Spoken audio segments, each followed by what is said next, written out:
Sveikinuosi su dar vienu nauju pirmadieniu, pirmu pirmadieniu šiais metais, kaip oficialiai pradedame naujosius metus. Ir jeigu dalyvavote mano, kaip sakant, seminare, tai tikrai, manau, daug pasikrovėte informacijos ir kas nedalyvavote, jeigu norite, galite iš tikrųjų rasti įrašą taipogi, kuris yra keltas YouTube taipogi. Ir šiandienos tema yra tokia. Manau, su kuo noriu pradėti šitos metus, tai yra tema, apie kurią šiek tiek jau ir paliečiau praeitą savaitę, tai ar tu esi kontrolėje ar tėkmėje. Ir aš bendraujant su žmonėm matau, kad tai yra labai aktuali tema labai daugeliu žmonių, tai skaitant ir mane.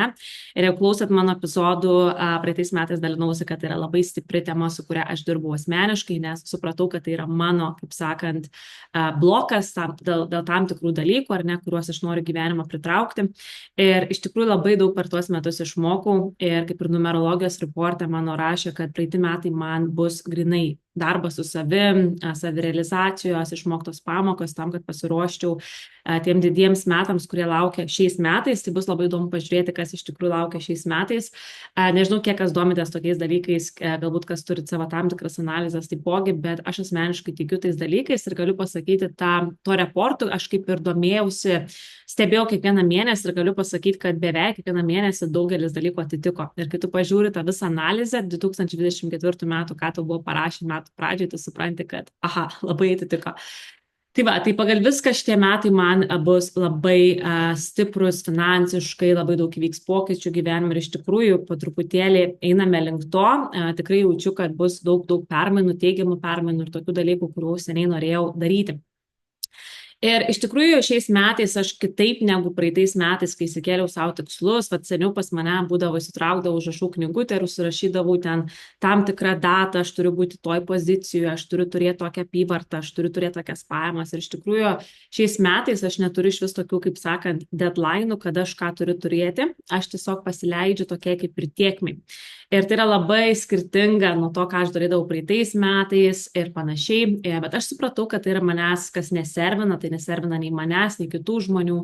Ir tai yra iš tikrųjų labai tokia neigiama, pasakyti, ir programa, kurioje tu esi pats, tu kaip ir suferini iš tikrųjų būdamas toj kontroliai, nes tu nori viską kontroliuoti, kaip sakant, in your own way, ir ne, kad žmonės darytų taip, kaip tu nori, kad ateitų viskas taip, kaip tu nori, kada tu nori ir panašiai. Ir visai nesenai irgi turėjau labai tokį fainą skambutį su vienu vaikinuku, su kuriuo iš tikrųjų mes labai sutampam, labai panašios vertybės, perinam per panašius dalykus, jis irgi kuria savo verslą. Ir iš tikrųjų, kaip ir kalbėjom, kai tu kuri savo verslą, tau reikia iš tikrųjų, kai tu grinai už to pragyveni, ta prasme, tu nebeturi valdiško darbo, tu, kaip sakant, jau išeini iš darbo, ne? Ir iš tikrųjų tau reikia perėti labai daug pamokų, labai daug pamokų, labai daug yra vidinio darbo su savim. Ir jisai man kaip ir sako, žinai, sako, atrodo, žiūri iš šono, atrodo, tu turi labai fainą gyvenimo būdą, tu keliauji, tu esi Tailandė, ten žodžiu, leidai žiemas ir netrodo cool, bet iš tikrųjų žinau, kiek tu paukoji, kad tai turėtum, nes aš pats žinau, ką tai reiškia ir iš tikrųjų taip ir yra, kad tai nėra ir po šią dieną yra labai daug iššūkių, labai daug suvokimo, kur ateina būtent, ko aš galbūt niekada nebūčiau tiek išmokusi, tiek būčiau turėjusi valdišką darbą ir tiesiog nesukusi galvos, kai atidirbu savo valandas, bet kai tu iš tikrųjų kuri savo verslą, ar tu nuolatos galvoji apie idėjas, tu galvoji, koks kitas projektas, ką komandai duoti, kokią campaign paleisti, kokią sistemą sukurti, kaip visiems palengvinti tą darbą, kaip visiems palengvinti tą visą žodžiu, verslo sistemą, ar ne, kaip duoti podcasto klausytojams daugiau vertės, kokias nori apskritai campaigns paleisti per šios metus. Ir tai yra labai daug kūrybinio darbo, ar ne, kuris yra užkulisiuose. Tai va, ir be abejo, kai tu grinai jau dirbi ant savęs, tai atsiranda ta tokia didesnė kontrolė, kad tu realiai nori, kaip sakant, kontroliuoti pajamas ir klientus, kad ateitų tiek žmonių ir panašiai.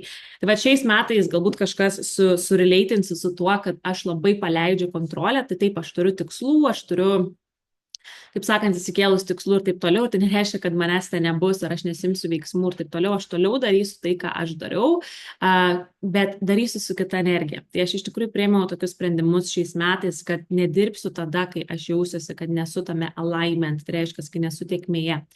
Nes aš žinau pati iš savęs, kiek yra buvo situacijų, kad kai tu jautiesi šiek tiek galbūt jau ir nerime ir baimė, tokio kaip ir neigiamoje tai programoje įėjęs kažkur. Ir jeigu tu bendrauji su žmonėms su tokia energija, labai iš tikrųjų jaučiasi ant to bendravimo ir labai jaučiasi, kad tie žmonės nuo tavęs kaip ir nori nueiti. nes tokia yra tavo energija. Tai vat aš pasakiau savo ir patikėkit, aš esu tas žmogus, kuris sustatė savo verslą dirbant labai daug valandų ir panašiai. Ir man atrodo, vis dar žinau, kad yra vienas iš mano limituojančių tų beliefs, kad jeigu tu esi neproduktyvus, tai reiškia, niekas neauga, ar ne? Bet aš žinau, kad tai nėra tiesa. Čia yra kažkas, ties kuo aš dirbu, kad iš tikrųjų mano tas įsitikinimas keičiasi, kad kai aš ir nedirbu, fiziškai nedirbu, bet vis vien viskas auga ir vystosi ir iš tikrųjų labai daug netikėtumų įvyksta, kai tu paleidi tą kontrolę ir tu pasileidi tą tiekmę. Čia yra vienas iš tų mano tikslų, kad iš tikrųjų paleisti kontrolę ir įsieiti tiekmę, dirbti tada, kai tik esu tiekmėje. Ir mano toks irgi vienas iš didžiausių tikslų šiais metais, tai yra ne pozicijos, ne kažkoks tai apyvartos tikslas, be abejo, visi mes norim daugiau gausos, daugiau pajamų ir panašiai. Bet mano didžiausias fokusas yra servinti kitus žmonės šiais metais. Tai yra padėti kuo daugiau žmonių. Tai yra ar tiek saviugdai, ar tai sveikoje gyvensinoj, ar tai yra mano versle. Padėti kuo daugiau žmonių. Kaip sakant, kiekvieną dieną atsikelti su ta intencija, kad aš servinu žmonės, kad aš duodu kažką, aš siunčiu meilę žmonėms, aš suteikiu gerą žodį žmogui, aš parašau kažkokį postą ar išleidžiu tą patį epizodą, kur kažkokiam žmogui duos naudos, ar padarau tą nemokamą seminarą, ar kažkokią saviugdos grupę, ar ne, kuris servins kitus žmonės. Tai čia yra mano intencija šių metų, iš tikrųjų padėti kuo daugiau žmonių su tuo, ką aš darau ir negalvoti apie rezultatą, koks ateis, ta prasme, kiek aš ten turėsiu užsakymų, ar kiek aš turėsiu ten pajamų iš to, ar ne, ta prasme, nes kai tu įeini į tą tokį, va čia yra tiekmės energija, tu esi su visata, ar ne, tu įeini į tą, ir yra tas vadinamas, kad tu esi in a service of love, tai reiškia, tu eini grinai su meilė, eina per tavo servisą, o ne kad man reikia, aš turiu tai padaryti, nes man reikia susimokėti mokesčius, ar man ten reikia kažką padaryti, tu eini visai kitą tokią energiją, ne, kad vat, aš žinau, kad pas mane ateina viskas ir ateina iš pačių netikėčiausių dalykų, apie kuriuos aš nepagalvoju, bet tai pas mane ateina. Ir vat kas nutinka dažniausiai,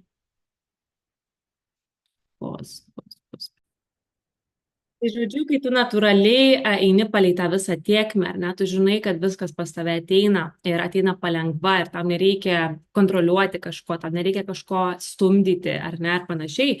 Ir iš tikrųjų atsiveria tokios netikėtos galimybės. Pažiūrėk, netikėtai ateina klientai. Man yra buvę šitiek daug iš tikrųjų situacijų, aš tikrai esu ne kartą irgi sakiau šitame podcaste, bet kiek yra buvo netikėtų situacijų, kad eina klientai iš kažkur, neaišku iš kur. Atsiranda kažkokie komandos nariai, kurie labai norintys darbuotis, kurie tiesiog yra alkani tos sėkmės. Ir iš tikrųjų, kai pagalvoju, kaip tai įvyko, tai visada įvyko tada, kai buvau tiekmės energijų. Niekada nebuvo, kai tu bandai kažką gauti, nes tau reikia, nes tiesiog turi pasiekti tą tikslą ar ne, ar panašiai.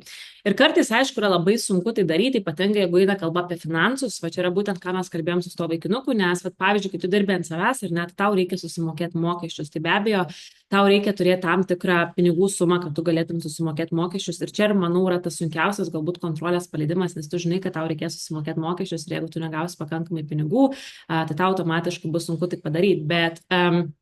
Bet čia yra labai gera tokia sunkesnė, manau, yra pamoka, tikrai esu patyrusi tai, esu patyrusi ir ką reiškia turėti labai daug pinigų, kai tau kiekvieną mėnesį įkrenta daug pinigų, bet greit jie ir išeina. Tai iš tikrųjų labai daug praeitais metais išmokau apie pinigus, apie tą pinigų energiją ir šiek tiek, galiu pasakyti, išmokau juos laikytis ir protingiau su jais elgtis ir investicijos ir panašiai, kas yra šiaip iš seniau investuota, bet iš esmės tiesiog irgi labai gerai išmokino tos investicijos, kad realiai, kai nukrenta ar net tas marketas, tu neįsikasti, supranti, kad viskas susitvarkys. Ir iš tikrųjų, kas galbūt esate investavime šiuo metu, ar ten kriptovaliutos ir panašiai, tai manau patys matot, kokia situacija dabar yra tiem, kurie išlaikė, tai iš tikrųjų tikrai pajamos jos sugrįžta ten, kur buvo, ir jos tikrai 2025 metais yra labai daug prognozių, kad labai stipriai išaugs. Dėl ko reikia iš tikrųjų suprasti ir neįsigasti ir suprasti, kad viskas yra procesas ir kad bus tas visada žemyn ir aukštyn, ar ne? Tai čia irgi toksai gaunasi kontrolės tas paleidimas. Tai tą aš noriu jums, mėlyje, ir pasakyti su šituo epizodu, kad jeigu mes norime iš tikrųjų tų savo manifestacijų, ar ne, norime, galbūt kažkas norite tiesiog susirasti mylimą pusę, tai vietoj to, kad tiesiog sėdėti ir kontroliuoti kažkokiam, tai gal Tinderį, ar kažkokiam ten pažinčių puslapį, ar tiesiog kontroliuoti, kada aš surasiu tą žmogų, arba ten galbūt kažkas norite susilaukti kūdikio ir jums sunkiai sekasi pastoti, ar ne. Tai tiesiog pamastykite, už ką jūs esate šiuo momentu dėkingi ir už tuos santykius, kuriuos jūs turite su savo kitais žmonėmis. Tai pavyzdžiui, taipogi labai yra gerai prisiminti apie tą pirmą meilę, kurią jūs turėjot, kaip jūs jautėtės. Nes mums labai dažnai atrodo, kad jeigu mes kažką turėjome, mes nebegalime to daugiau turėti. Bet ypatingai, jeigu tu esi jau taip pajautęs, tu labai gali sugrįžti tą energiją, kurioje tu buvai, ar ne? Galbūt, pavyzdžiui, pas jūs buvo irgi labai daug finansinės gausos ir ten jinai pas jus sumažėjo, kažkas vyko. Bet jūs žinote, ką reiškia turėti tą finansinę gausą, žinote, ką reiškia turėti daug klientų, žinote, ką reiškia turėti daug komandos narių ar daug užsakymų, kokio jūs esate versle, ar ką jūs darot, kuo jūs užsiimat, ar ne, jūs tai žinote, nes jūs jau tai esate patyrę. Tai pasistengite įeiti tas emocijas, ar ne, kad va, aš žinau, ką tai reiškia. O jeigu nežinot, tai jūs galite, jeigu ir nesat buvę toje situacijoje, bet jūs norite tai pasiekti, mes iš tikrųjų galime, mūsų smegenys nežino, kas yra tikra, kas nėra tikra, bet daugelis iš mūsų mes užsisėdėm tose neigiamos emocijose, žodžiu, baimėje, mums atrodo, kad būti baimėje yra saugu. Tai yra čia mūsų ego, iš tikrųjų, kad mums atrodo, jeigu aš būsiu baimėje, jeigu aš viską kontroliuosiu, jeigu aš nuolatos, pavyzdžiui, aš irgi turėjau tokį įprotį, kad nuolatos prisijungti savo ten kompanijos, žodžiu, ofisą ir žiūrėti, kas ten vyksta, žodžiu, kur ten koks užsakymas, žodžiu, ar viskas ten auga, ar viskas gerai. Ir aš savo pasakiau šiais metais, dar ties kuom dirbu, galiu pasakyti, bet pasakiau savo, kad aš nebetikrinsiu taip kaip maniakė ir ta prasme, kaip kas bus, tas bus, ar ne, ta prasme, aš žinau, kad tai manęs neservina, ar mes su irgi antra pusė mano kalbėjom, jis sako, kai seniau dirbdavau, jis dirbo ten su customer service, žodžiu, mašinų nuoma ir ten būdavo irgi bonusų schemos visokios ir sako, iš vien, kas minutę tikrini ten, ar krito ar neįkrito ten tas už tą klientą, nu žodžiu. Tai iš tikrųjų labai neservina, tai kaip tik tave dar labiau nueina tą tokią kontrolės energiją, kad maždaug tu bandai viską kontroliuoti, tu pradedi pykti, kodėl čia taip gaunasi, kodėl čia taip neišeina, kodėl va čia pas mane taip yra, kodėl aš tiek daug visko darau ir pas mane nėra to rezultato, ar ne? Taipogi dar vienas toksai dalykas, jeigu matote kitus žmonės, kuriem einasi gerai, galbūt, pavyzdžiui, pas mus tinkliniame marketinge yra tikrai, kaip sakant, visada tas, kad tu matai, yra kiti žmonės, kurie juda į priekį, kažkam galbūt lėčiau, kažkam greičiau. Ir labai dažnai, aišku, gali atsirasti tokia irgi kaip ir, pavydo energija žmonėms. Žmonės sakys, baltas pavydas, bet iš esmės mes pavydim, realiai. Tiesiog tai normalu, tai irgi ateina iš ego mūsų, ar ne? Tai iš tikrųjų stengiatės pasitreniruoti su savimi, jeigu jūs pajausit, kad kažkam pavydėt, ar kažkokia įvyko pasi situacija, kad jūs užpavydėjot, arba jūs pasijautėt, kad va tas žmogus turi, o aš neturiu, va kaip čia yra. Tai iš tikrųjų atleiskit savo už tai, ką jūs pagalvojat ir pasidžiaugkit už tą žmogų nuoširdžiai. Nes jeigu jūs matot, kad pas tą žmogų yra gausa, jeigu tas žmogus pasiekia kažkokią poziciją, ten gavo kažkokį bonusą, arba labai stipriai juda kažkokio srity, kurio jūs irgi esate, ar susirado nuostabų žmogų, ten susilaukia gražios šeimos, ar kažkas tai bebūtų. Jūs nuoširdžiai pasidžiaugit, nes jeigu mes nesidžiaugsim, mes sakysim, jo, aš džiaugiuosi, bet iš tikrųjų ne, tai mes vėlgi blokuojam save nuo to, kad pas mus ateitų. Nes ar jūs irgi to norite? Jūs tikrai to norite, dėl ko mes ir pavydim, dėl ko pas žmonės yra pavydo emocija, nes mes to norim, bet mes to neturim, ne? Tai dėl ko mes ir pavydim. Bet iš esmės, mūsų ego atrodys, kad yra teisinga pavydėti, yra labai gerai pavydėti, nes va, reiškia, tas žmogus turi, o aš dar neturiu. Bet iš tikrųjų tai nėra mums visiškai gerai. Mes to žmogų absoliučiai neįtakojam, tas pats yra su apkalbinėjimas kitų žmonių. Tai irgi yra energija, kuriuo aš nenoriu, pavyzdžiui, būti šiais metais. Jeigu sėdžiu prie vieno stalo su žmogumi ir kalbam ir apie kitą žmogų, tai automatiškai žinau, kad bus kalbama apie mane, ar ne? Tai čia irgi kažkas, su kuo mes turim patys pastoviai dirbti. O jeigu tu ir kalbi apie tą kitą žmogų kažkaip neigiamai, tai bent jau užbaig kažkaip teigiamai, nes iš tikrųjų vėlgi kokias vibracijas tu siūsi tam žmogui, tai mes galvojam, kad mes įtakosim tą žmogų kažkaip, bet iš tikrųjų niekai. Mes to žmogaus absoliučiai neįtakojame. Mes galim sėdėti, tenais kalbėti apie tą žmogų, koks jis ten yra blogas ir panašiai, bet mes patys savo siunčiame atgal neigiamą energiją. Dėl to iš tikrųjų yra labai geras pasakymas, kad laikyti pyktį kažkam tai yra tas pats, kaip gerti nuodus kiekvieną dieną pačiam, nes tu iš tikrųjų neservini savęs pats. Taip tau atrodo, tavo ego atrodo, kad yra gerai kažkam pykti, kažko pykti, bet iš tikrųjų ne. Iš tikrųjų ne, ta prasme turi išmokti atleisti. Ir tai nėra, aišku, lengva kai kuriuose situacijose, bet atleis dėl savęs visų pirma. Čia yra labai svarbus dalykas. Tai mano tokia mantra šiais metais yra get in a flow, būti flow ir iš tikrųjų daryti viską in a flow. Ir jeigu aš jaučiu, kad nesu flow, ką aš padarysiu, kad nueiti ir tapti tame flow. Kai mes galim nueiti flow, tai yra iš tikrųjų pamedituoti, tai galima paskaityti knygą, parašyti žurnalą.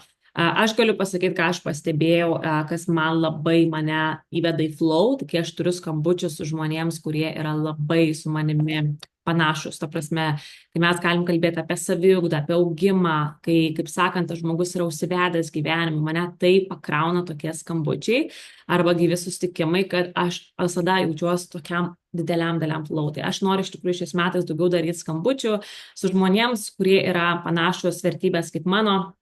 Ir iš tikrųjų dalintis tą dovaną, kuri man pakeitė gyvenimą, tai yra šito verslo galimybė, nes be jos aš nebūčiau čia, mėlyjei, nebūtų podcasto, nebūtų nieko realiai nebūtų. Be abejo, gal būtų atėję per kažkurią kitą pusę kažkaip ir panašiai. Ir taipogi, ką aš dalinaus ir praeitą savaitę, tai kad nesenai pradėjau gilintis į astrologiją ir ne tai, kad astrologija ten aplamai, bet būtent kaip pritaikyti savo unikalioms dovanoms. Kaip mes galime atrasti savo unikalias dovanas per astrologiją ir labai yra įdomu, iš tikrųjų, aš tiek daug suradau atsakymą apie save, kodėl aš ten elgiuosi, mąstau tam tikruose situacijas taip ir taip. Ir wow, iš tikrųjų galiu pasakyti taip, 6 metus stačiau verslą ant to, kad čia yra blueprintas, daryk palei tą blueprintą ir žiūrėsim, kas bus. Bet aš suprantu, kad kodėl kitiems žmonėms tas blueprintas, ta sistema neveikia, dėl to, kad mes visi esame labai skirtingi ir iš tikrųjų dėl to šiais metais irgi viena iš mano misijų padėti savo komandai, padėti kitiems žmonėms, kurie nėra mano komandai, atrasti savo dovanas, kaip galėtų tas unikalias dovanas panaudoti savo versle ar savo veikloje, o jeigu jie dar nėra savęs realizavę, tai kad padėti jiems realizuoti save. Tai va, tai tą iš tikrųjų noriu ir galbūt jums pranešti, mėlyjeji, kad aš nuo sausio 15 darysiu vėl naują saviugdos programą. Iš tikrųjų galvojau ar daryti ar nedaryti, bet patvirtino man astrologija, kad man reikia tai daryti ir aš iš tikrųjų taip pat labai gaunu daug atgalinio ryšio iš to, labai mane servina tai, kai aš galiu prisidėti prie kitų žmonių ir aišku, tas atgalinis ryšys, kai gauni žmogaus žinutę, kaip jam padėjo, kaip jisai geriau jaučiasi, kaip jisai pritraukia daugiau dalykų į savo gyvenimą, kaip jis išmoksta paleisti kontrolę, tai rodo, kad kažkam to reikia, ar ne? Tai iš tikrųjų, mėlyje, jeigu jums aktualu yra tas kontrolės paleidimas, norite pritraukti daugiau gausos į savo gyvenimus, nustoti save blokuoti, ar ne? Ir iš tikrųjų įeiti tą flow, išmokti, kaip tai padaryti efektyviai ir jausti tą flow kuo daugiau, kuo dažniau, ar ne? Ir taipogi, kaip atrasti savo unikalias dovanas, ar ne? Tai yra būtent, ką aš darysiu, tai bus 3 savaičių saviugdos programa, kuri vadinasi Super pritraukėjas 2025, nes tai yra tematika viso to. Ir bus iš tikrųjų savaitiniai seminarai, bus skirtingos 3 temos, tai bus pirmos savaitės tema kontrolės paleidimas ir įėjimas į visatos sėkmę. Kiekvieną dieną duosiu jums užduotis, taipogi skirtingos praktikos ir skirtingos užduotis būtent šitai temai. Antrą savaitę tema bus kaip atrasti savo unikalias dovanas ir realizuoti save, būtent per astrologiją. Tai pasidalinsiu, kaip aš dabar gilinuosi visą tai ir tai bus iš tikrųjų labai įdomu, tai yra kažkas, ko dar niekada nedariau ir labai nekantrauju pasidalinti su jumis. Ir 3 savaitė bus apie gausą ir kaip pritraukti daugiau finansinės gausos, apie pinigų energetiką ir apie limituojančius įsitikinimus. Tai iš tikrųjų investicija, mėlyje, yra tikrai minimali, yra tik 15 svarų 55 centai.